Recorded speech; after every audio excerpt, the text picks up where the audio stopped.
temperature dependence of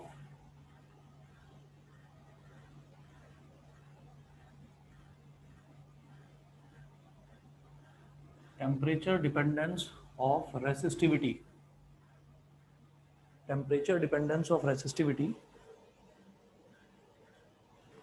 और last class में बस एक इसका फॉर्मूला ही लिखवाया था बस मैंने, कि रेसिस्टिविटी में, रिलैक्सेशन टाइम में, नंबर ऑफ इलेक्ट्रॉन्स में, इनमें रिलेशन क्या होता है ये हमने देखा था। Rho is equal to, we know that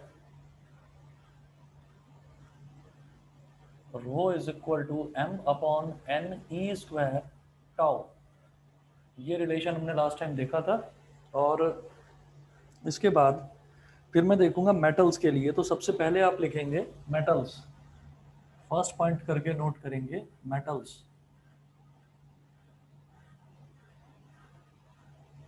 metals इसमें लिखें, for metals the number density small n of free electrons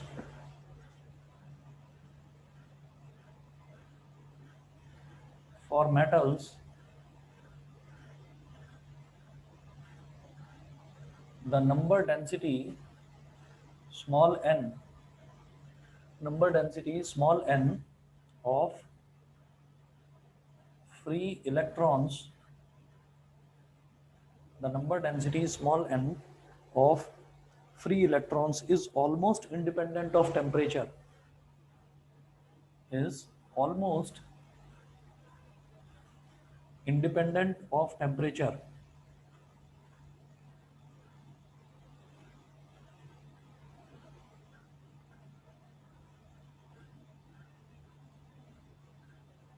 is almost independent of temperature.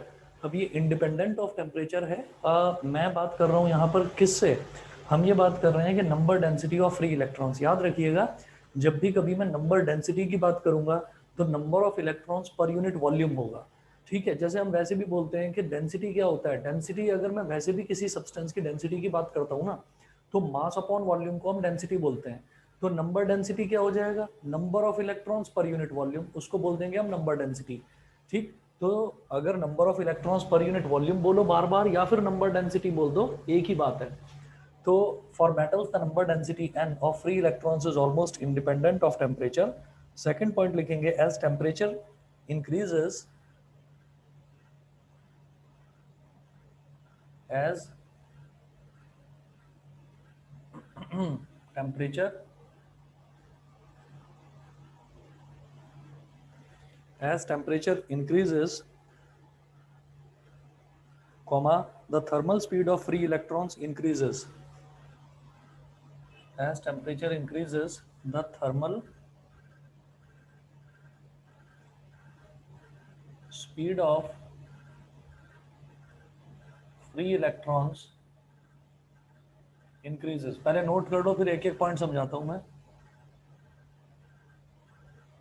As temperature increases, the thermal speed of free electrons increases, and also the amplitude of vibration, and also the amplitude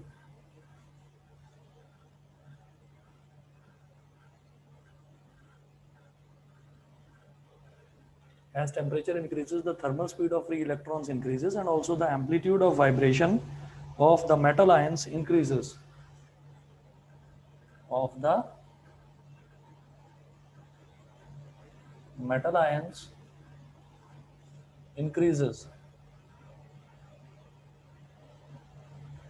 of the metal ions increases। उसके बाद लिखेंगे next point, consequently the free electrons collide,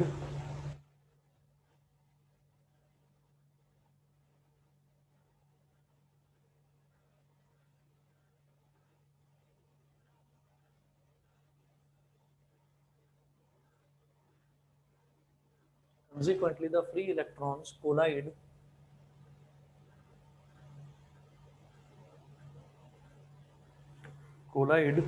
more frequently with the metal ions, more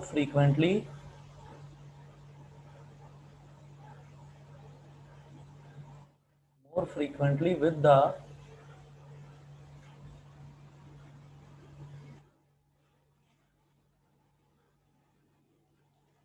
consequently the free electrons collide more frequently with the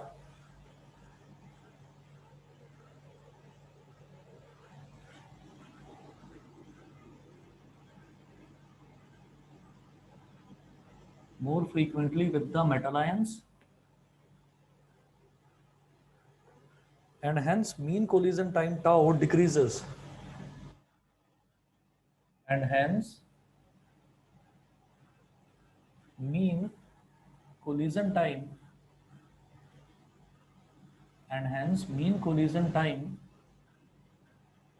tau decreases. Next point. So the resistivity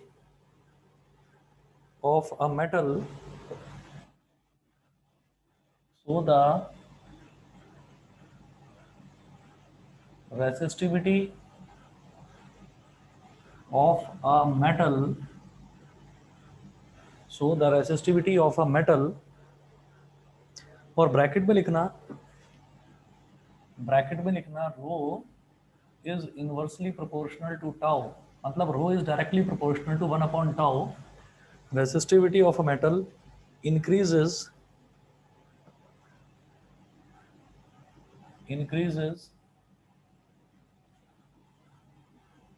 and conductivity decreases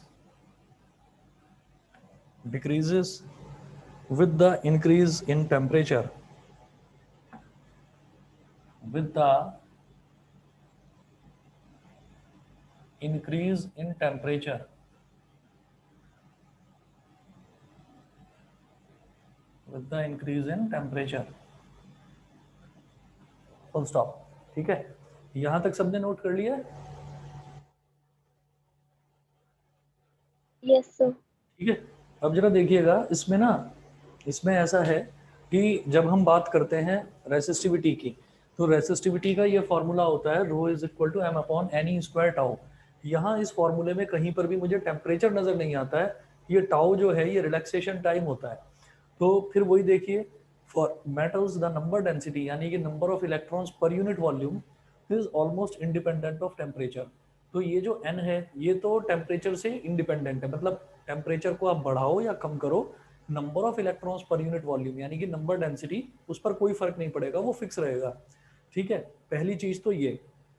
उसके बाद ये बोलते हैं कि अच्छा फिर ये जो चार्ज है, चार्ज जो है मतलब जो 1.6 इंटू 10⁻⁻19 होता है, जो इसकी वैल्यू होती है इलेक्ट्रॉन के ऊपर चार्ज की जो वैल्यू होती है, तो वो भी कांस्टेंट रहती है, उस पर कोई फर्क नहीं पड़ता, मास भी कांस्टेंट होता है. अब बात करते हैं टाउ की. तो क्या करते हैं कि जैसे ही हम टेम्परेचर बढ़ाते हैं, as temperature increases the thermal speed of free electrons increases and also the amplitude of vibration of the metal ions increases. जब हम टेम्परेचर बढ़ाते हैं तो टेम्परेचर बढ़ाने से क्या होता है कि जो फ्री इलेक्ट्रॉन्स है उनकी थर्मल स्पीड यानी कि anything which depends on temperature. Thermal is for temperature, thermal is related to temperature. तो थर्मल स्पीड का मतलब ये है कि टेम्परेचर की वजह से जो फ्री इलेक्ट्रॉन्स हैं उनकी स्पीड बढ़ जाती है. और जब फ्री इलेक्ट्रॉन्स की स्पीड बढ़ गई, साथ में जो मेटल आयंस है, मेटल आयंस यानी कि पॉजिटिव आयंस की बात कर रहे हैं, तो मेटल आयंस जो है उन मेटल आयंस की जो वाइब्रेशन है, वो वाइब्रेशन जो है उसका एम्पलीट्यूड बढ़ जाता है. तो वो इस तरह से वाइब्रेट होने लगते हैं और इलेक्ट्रॉन्स की स्पीड बढ़ जाती है. तो वो ज़्यादा तेजी से और ज़्यादा फ्रीक्वेंटली कोलाइड करेंगे आपस में. जब वो ज़्यादा फ्रीक्वेंटली आपस में कोलाइड करेंगे तो फिर उनको रिलैक्स करने का टाइम यानी कि रिलैक्सेशन टाइम, जिसको यहाँ पर मीन कोलिजन टाइम बोला है, तो वो कम हो जाएगा. और जब मीन कोलिजन टाइम कम हो जाएगा तो ऑब्वियसली हमारी रेसिस्टिविटी जो है वो बढ़ जाएगी, क्योंकि ये दोनों इनवर्सली प्रोपोर्शनल है. तो रेसिस्टिविटी इस केस में बढ़ जाती है. और जब रेसिस्टिविटी बढ़ गई तो रेसिस्टिविटी और कंडक्टिविटी वो इनवर्सली प्रोपोर्शनल होते हैं, एक दूसरे का रेसिप्रोकली तो होता है रेसिस्टिविटी और कंडक्टिविटी. तो रेसिस्टिविटी बढ़ गई तो कंडक्टिविटी डिक्रीज हो गई. बताइए जी, सभी को क्लियर है इतना? बताइए, सभी को क्लियर है इतना? Yes sir. ठीक है, अच्छा चलिए इसके बाद इसके बाद देखिए एक चीज इसी में और नोट करेंगे, लिखेंगे for most of the metals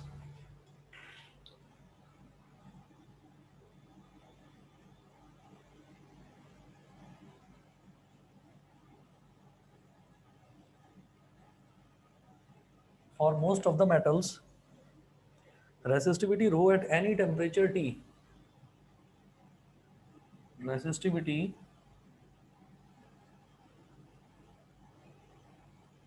rho at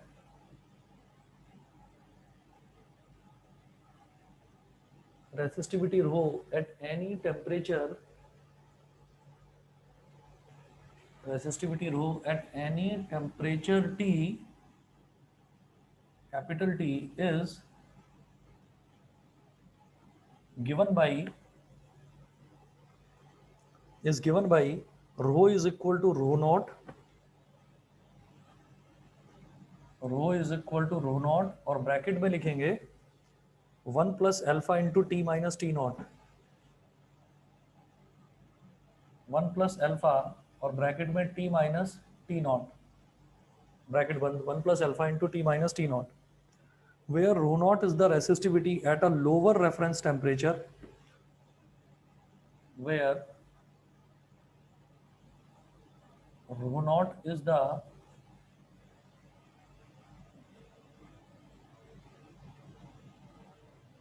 where rho naught is the resistivity, where rho naught is the resistivity at a lower reference temperature T naught, at a lower reference temperature, अभी बताता हूँ ये क्या चीज है, lower reference temperature T not, bracket में लिखें usually 20 degree Celsius, usually 20 degree Celsius, and alpha is the coefficient of resistivity, and alpha is the coefficient of resistivity,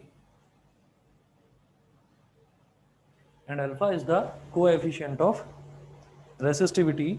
Alpha is equal to, अब अल्फा क्या होता है, alpha is equal to,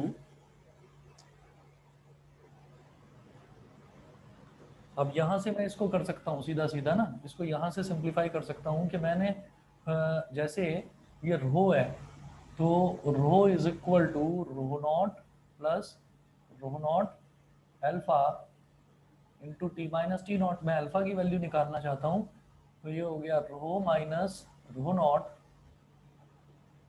is equal to rho naught alpha into t minus t naught, so rho naught alpha into t minus t naught is equal to rho minus rho naught. अब alpha कितना हो जाएगा, rho minus rho naught, alpha is equal to rho minus rho naught upon rho naught into t minus t naught, ये alpha की value हो गई।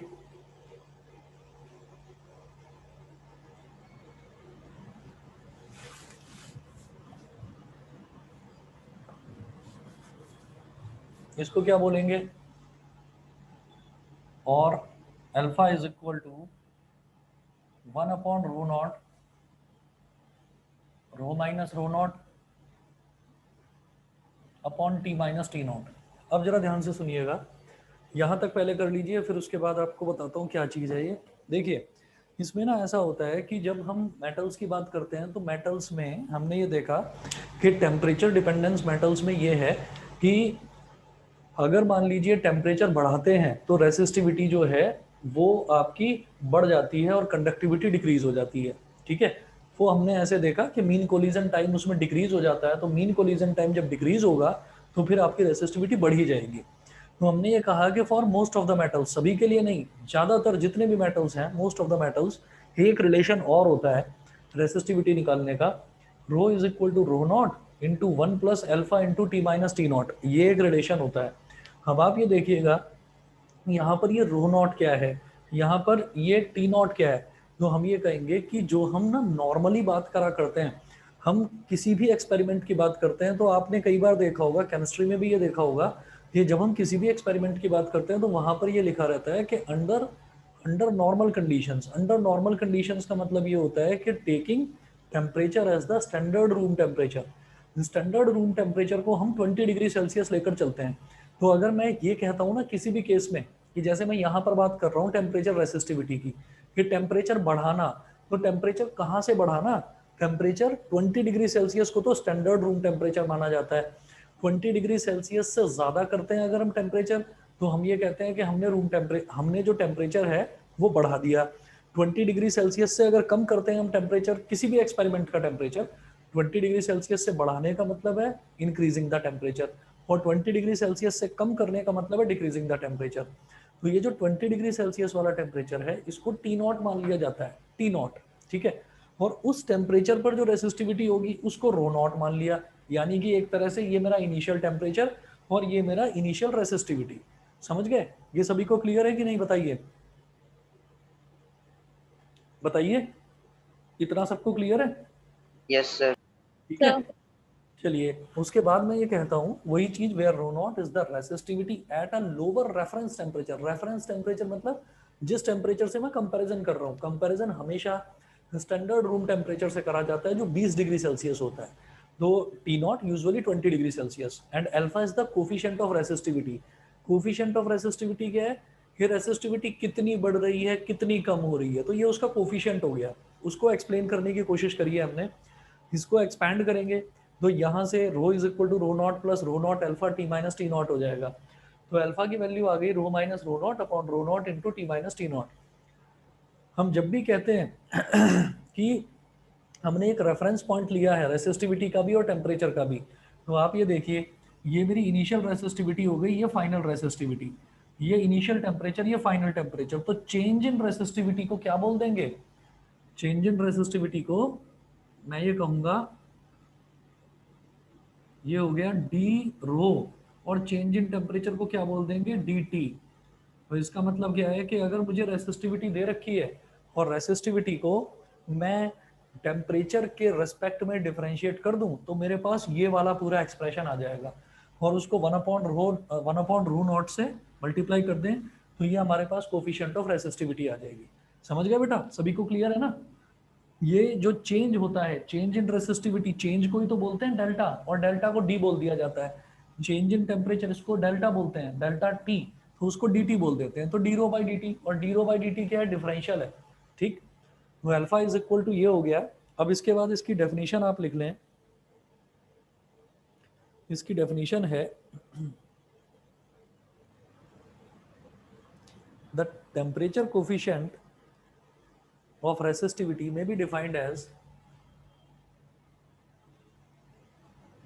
Note करके लिखना,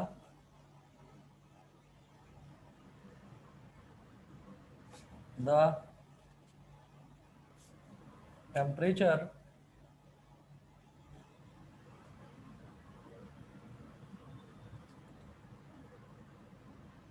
coefficient of resistivity,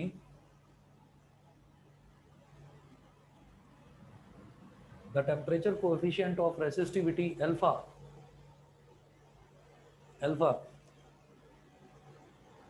may be defined as the increase in resistivity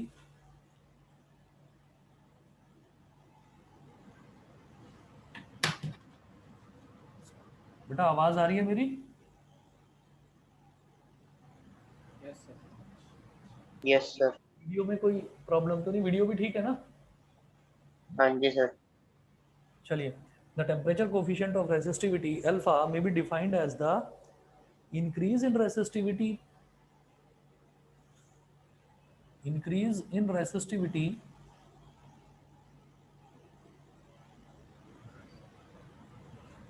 increase in resistivity per unit resistivity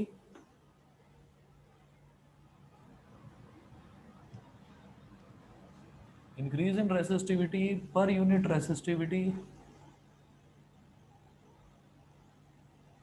increase in resistivity per unit resistivity per degree rise in temperature, per degree rise in temperature। इसको रटने की जरूरत नहीं है, ये आप इसके फॉर्मूले से ही समझ जाएंगे। ये जो है इंक्रीज इन रेसिस्टिविटी, कितनी रेसिस्टिविटी में चेंज आया, रेसिस्टिविटी कितनी बढ़ी तो वो क्या होगा, रो माइनस रो नॉट पर पर यूनिट रेसिस्टिविटी, यानी कि अपॉन में rho naught per degree rise in temperature. तो आप समझ गए होंगे ये क्या है, increase in resistivity per unit resistivity per degree rise in temperature, यही लिखा है। Temperature coefficient alpha of temperature coefficient of resistivity alpha में भी defined as the increase in resistivity per unit resistivity per degree rise in temperature. इसके बाद जब ये temperature dependence exam में पूछा जाता है तो इसमें आपको क्या करना है, और ये ना थ्योरेटिकल क्वेश्चंस में अच्छा इंपॉर्टेंट क्वेश्चन है, काफ़ी पूछते हैं। तो इसमें मैं आपको दो छोटे छोटे ग्राफ्स बनवाऊंगा। वो ग्राफ्स जो हैं, जब भी कभी कोई ऐसा क्वेश्चन पूछा जाए, और जितने मैं आपको नोट्स में ग्राफ वगैरह बनवाऊंगा तो वो ग्राफ जरूर पेपर में इंक्लूड कर देना। ग्राफ से थोड़ा सा स्टैंडर्ड बढ़ जाता है, जो भी आपने आंसर लिखा है थोड़ा लगता है कि हाँ बच्चे ने पढ़ाई कर रखी है ठीक से, है कुछ नहीं। जब आप उसको समझेंगे तो बड़ा आसान है, और लगेगा कि ये क्या बनाकर दिखाने की जरूरत है। आपको 1 ही मिनट लगेगा, 1 मिनट में फटाफट रफ हैंड से भी बना देंगे ना, तो भी आपका जो है जो क्वेश्चन है उस क्वेश्चन का जो आपका सॉल्यूशन है उसका स्टैंडर्ड थोड़ा बढ़ जाएगा। देखिएगा जरा ग्राफ इसका कैसे बनाऊंगा, मैं ये इधर से मिटा रहा हूँ।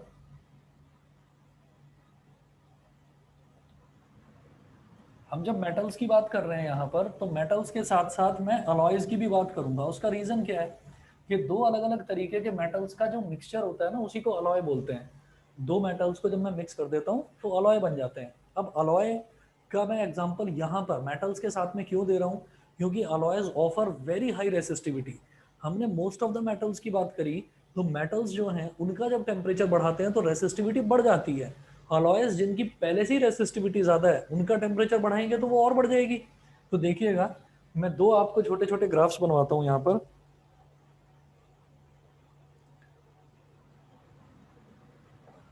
ये है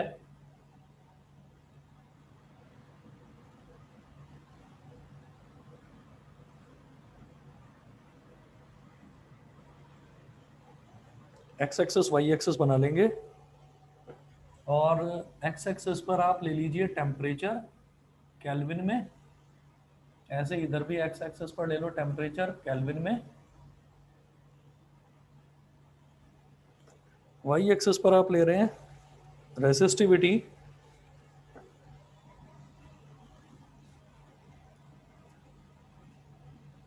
रो, और ब्रैकेट में लिख रहा हूं मैं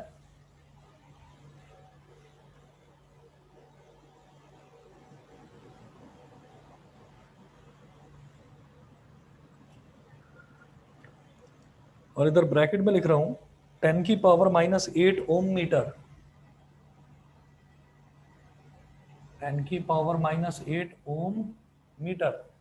ठीक है, ऐसे ही इधर भी लिखूंगा रेसिस्टिविटी रो, इसको लिखना micro ohm metre, micro ohm metre.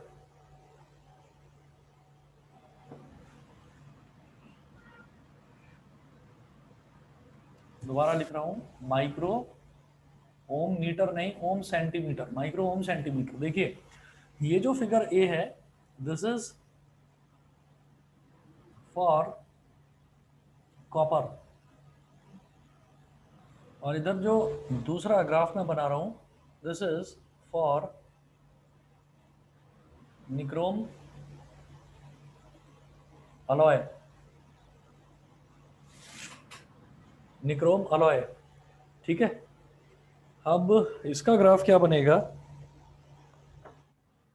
इधर दिखा दीजिए 0.2, इधर दिखा दीजिए 0.4, 50, 100 और 150।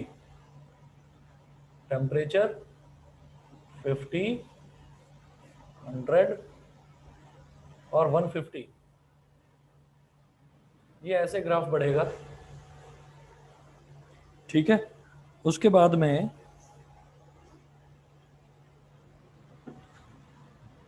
यहाँ दिखाइए 200, 400, 600 और 800।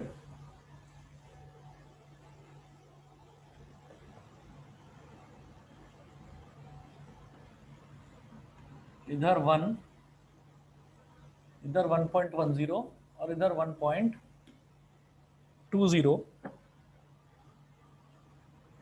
1.10 से थोड़ा नीचे रहेगा और ऐसे इसका स्ट्रेट लाइन बनेगा। ठीक है, तो ये दो ग्राफ्स हैं।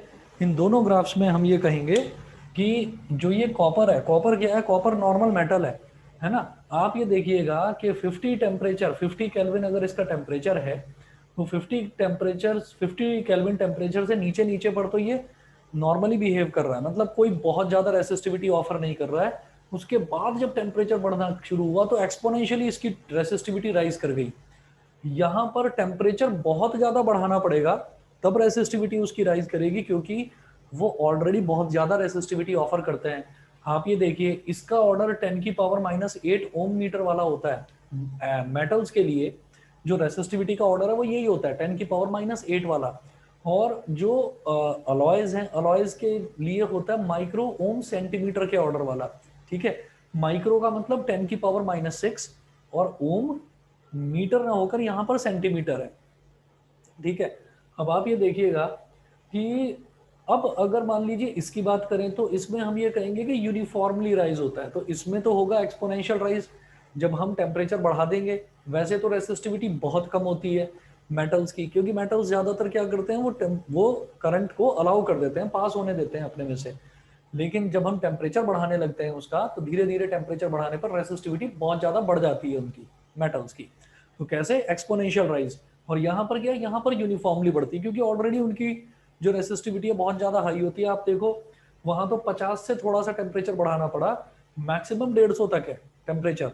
और यहाँ पर क्या है, यहाँ पर शुरुआत ही इसकी 200 के आसपास हो रही है ना। तो हम ये कहेंगे कि इसके लिए बहुत ज्यादा टेम्परेचर देना पड़ता है, उसको उतना ज्यादा टेम्परेचर नहीं देना पड़ता। और रेसिस्टिविटी बढ़ाने की जनरली हमको जरूरत होती नहीं है। रेसिस्टिविटी जितनी कम होती है, कोई भी जो डिवाइस है वो उतनी ही अच्छी मानी जाती है। तो ये है रेसिस्टिविटी बढ़ाने के लिए मेटल्स की बढ़ानी पड़ती है टेम्परेचर बढ़ाकर, और अलॉयज की पहले से बड़ी बढ़ाई होती है। ठीक। अच्छा, अब जरा देखिएगा बेटा, बीच में प्रॉब्लम हो सकती है क्योंकि बार बार ना इस पर लिखा हुआ आ रहा है your internet connectivity is low, ये लिखा सर हुआ। हाँ जी। सर नाइक्रोन में जो माइक्रो ओम सेंटीमीटर है ना, माइक्रो ओम सेंटीमीटर, हाँ। उधर मीटर है। माइक्रो ओम सेंटीमीटर और इधर मीटर है। हाँ ठीक है सर, ठीक है। हाँ, तो अगर आप देखें तो माइक्रो का मतलब हो गया 10⁻⁻⁶। ठीक है, तो 10⁻⁻⁶ ओम सेंटीमीटर। और सेंटीमीटर को अगर मैं मीटर में कन्वर्ट करूं तो 10⁻⁻⁶ ओम, सेंटी का मतलब ही 10⁻⁻² होता है। तो ये भी बेसिकली 10⁻⁸ ही हो जाएगा, 10⁻⁸ ओम मीटर। ठीक है, तो अब ये पता नहीं क्यों इधर इन्होंने माइक्रो सेंटीमीटर दे रखा है, माइक्रो ओम सेंटीमीटर, शायद इस वजह से कि 10⁻⁸ ना लिखना पड़े। तो ये भी मतलब ऑर्डर दोनों के सेम है, ऑर्डर दोनों के ओके सेम सर। है। आप ये देखिएगा कि यहाँ पर जो है, यहाँ पर रेसिस्टिविटी 0.2, 0.4। ठीक, यहाँ पर रेसिस्टिविटी की जो हम वाई एक्सिस पर दिखा रहे हैं, शुरुआत ही 1 से दिखा रहे हैं, तो यहाँ रेसिस्टिविटी ऑलरेडी हाई है। तो आप ये देखो, चाहे तो माइक्रो ओम सेंटीमीटर लिख लो, चाहे 10⁻⁸ ओम मीटर ही लिख लो यहाँ पर भी। ठीक है, यस सर। हाँ, दोनों एक ही बात है। उसके बाद आप लिखेंगे, आप जैसे अलॉयस के बारे में दो दो लाइन लिखवाऊंगा, लिखिएगा। मैं ये मिटा रहा हूँ इधर से।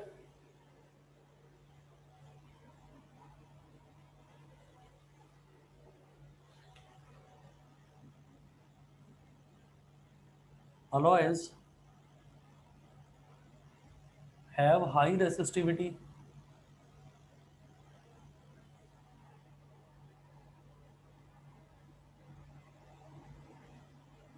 Alloys have high resistivity. Second point लिखेंगे, the resistivity of nichrome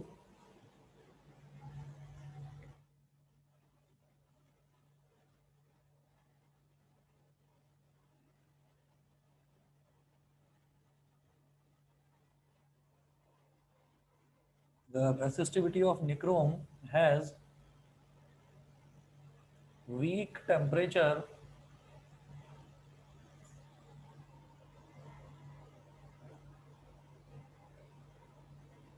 the resistivity of nichrome has weak temperature dependency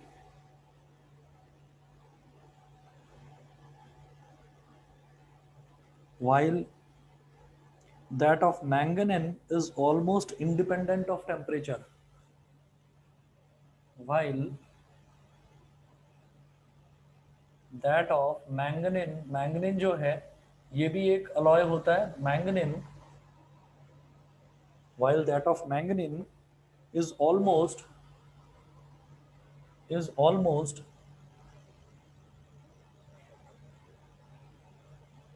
independent of temperature.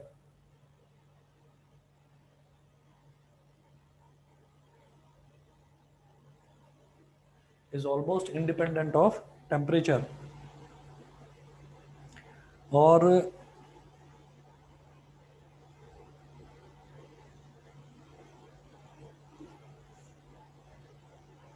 यहां पर हम लिखेंगे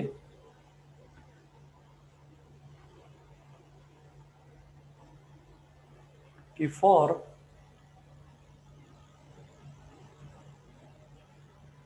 alloys we may define a relation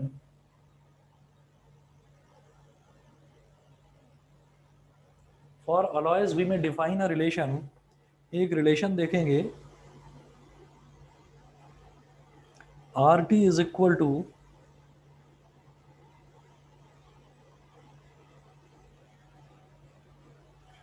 final relation और ब्रैकेट में लिख लेना बेटा इन टर्म्स ऑफ रेसिस्टेंस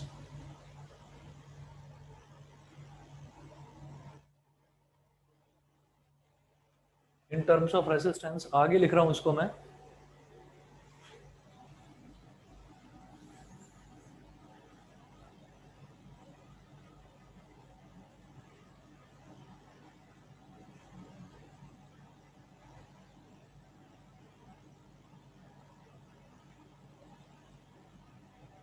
ये वाला रिलेशन मिटा नहीं रहा हूँ ठीक है इसमें मेरे को कुछ बताना है आपको तो ये मिटाया नहीं है मैंने मैं लिखूंगा R T is equal to R not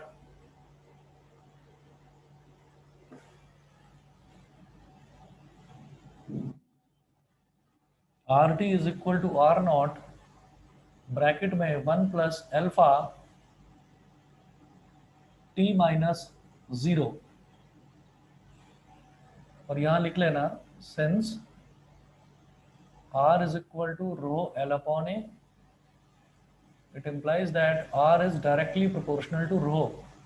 हमें ये पता है लेकिन मैं दोबारा लिख रहा हूँ क्योंकि R जो है वो rho के रेसिस्टिविटी के डायरेक्टली प्रोपोर्शनल होता है तो मैं इस रिलेशन को मैं रेसिस्टेंस के टर्म्स में भी लिख सकता हूँ ठीक है कि यहाँ पर ये rho था हमारा ये rho था रेसिस्टिविटी एट टेम्परेचर T ये रो नॉट था resistivity at temperature T not और अल्फा था coefficient of temperature coefficient of resistivity ठीक है अब इन टर्म्स को मेंशन कर दीजिए अच्छा ये जीरो क्यों लिखा है ये मैं अभी आपको बताता हूँ आप नोट करें R T is equal to resistance at T degree Celsius resistance at T degree Celsius R naught resistance at 0 degree Celsius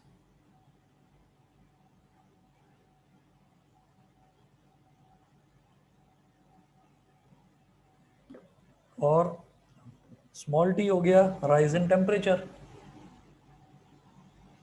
small T हो गया राइज इन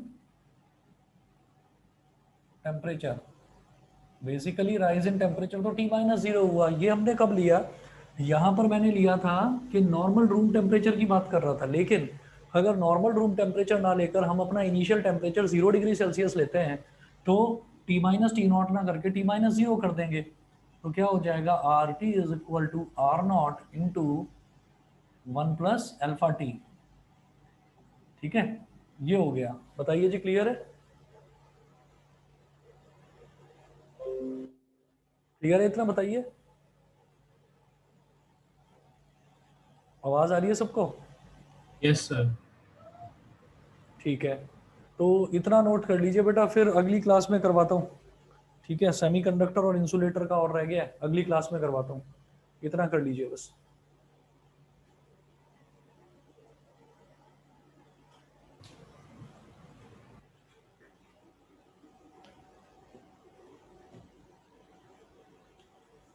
सर हाँ जी बताइए। सर आप नोट्स भेज दोगे चैप्टर 3 के? हाँ भेज दूंगा, अरे हाँ तुमने बोला था मेरे को कुछ दिन पहले भी, भेज दूंगा। अच्छा सर, ये मैं बोल रहा था सर, जो एनसीईआरटी में टॉपिक दे रखे हैं हाँ, और सर एसएल अरोड़ा में सर थोड़े अलग नहीं है? सर एसएल में सारा टॉपिक दे एनसीईआरटी रखे में हैं। ना, एनसीईआरटी ये में इंट्रोडक्शन दे रखा है, बहुत सारे टॉपिक्स ऐसे हैं जिनका इंट्रोडक्शन दे रखा है, और एस एल अरोड़ा में वो सारे टॉपिक्स जो हैं वो इलेबोरेट करके दे रखे हैं। उसका रीज़न सिर्फ इतना है कि आप ना पिछले साल के पेपर उठाकर देखो, तो अगर सिर्फ एनसीईआरटी पर आपने मतलब डिपेंड करते हुए तैयारी कर ली ना, तो तैयारी नहीं हो पाएगी अच्छी। तो इसलिए नोट्स हो सकता है तुम्हें मेरे वाले नोट्स में थोड़ा बहुत एक्स्ट्रा करना पड़े, लेकिन तैयारी पूरी हो जाएगी कि नोट्स करने के बाद में तुम इस पोजीशन में होगे कि हाँ मैं पेपर पूरा कर लूँगा, कहीं से मेरी कोई चीज़ छूटेगी नहीं। तो इसलिए एस एल अरोड़ा भाई पूरे इंडिया में हर एक बच्चा एस एल अरोड़ा फॉलो करता है, तो एस एल अरोड़ा बेस्ट है बुक, बिल्कुल उसमें ये मत सोचना कि हम कुछ एक्स्ट्रा करे ले रहे हैं। तो एक्स्ट्रा अगर आप कर भी रहे हो तो भी कोई नुकसान नहीं है। ठीक है, सर फिर आप एसएल से पढ़ाते हो ना? टोटली एसएल में से पढ़ा रहा हूँ, जो मेरे नोट्स हैं ये मैं आपको हाथ के हाथ यहाँ पर नोट्स बनवा रहा हूँ, ये भी एसएल में से हैं, और जो मैं आपको नोट्स भेजूंगा वो भी एसएल में से ही हैं, जो मैंने खुद अपने हाथ से लिखकर बना रखे हैं वो भी एसएल में से ही हैं। सर फिर ये चैप्टर 3 कब खत्म होगा? सर मेरा पेपर है चैप्टर 3 में फ्राइडे। पहले ही बता रहा हूँ, पहले ही मैंने बताया था चैप्टर 3 में, और जो चैप्टर 2 फिनिश हुआ है इसमें टाइम लगेगा, ये टाइम कंज्यूमिंग है चैप्टर्स। मैं कोशिश सर कर मेरा रहा हूँ। सर मेरा क्या अगले फ्राइडे पेपर है, अगले फ्राइडे। समझा नहीं, क्या कह रहे हो? अगले सर फ्राइडे? मेरा अगले फ्राइडे पेपर है, अगले फ्राइडे, अच्छा, नेक्स्ट उसमें फ्राइडे पेपर। पूरा पूरा चैप्टर आ रहा है ये? हाँ सर, वही थर्ड थर्ड और सेकंड आ रहा है। सर सेकंड तो हो चुका है मेरा। हाँ सेकंड हो चुका है, चलिए ठीक है, मैं आपको जल्दी से जल्दी इसके नोट्स भेज देता हूँ। Okay sir, okay sir. अगर फोटोकॉपी करानी हो, क्योंकि नोट्स जो हैं वो काफ़ी हैं, 80-90 पेज के हैं, फोटोकॉपी करानी हो तो किसी दिन आ जाना मेरे घर से ले जाना, कॉपी करा लेना। अच्छा हाँ, अच्छा। जैसा तुम्हें ठीक लगे, क्योंकि मैं भी फोटो खींच के भेजूंगा सबकी। ओके ओके ओके हाँ, जिसमें तुम्हें ओके कंफर्टेबल हो मुझे डिसाइड करके व्हाट्सएप कर देना, आज ही कर ओके देना व्हाट्सएप। Okay sir. ठीक है, चलिए, ओके।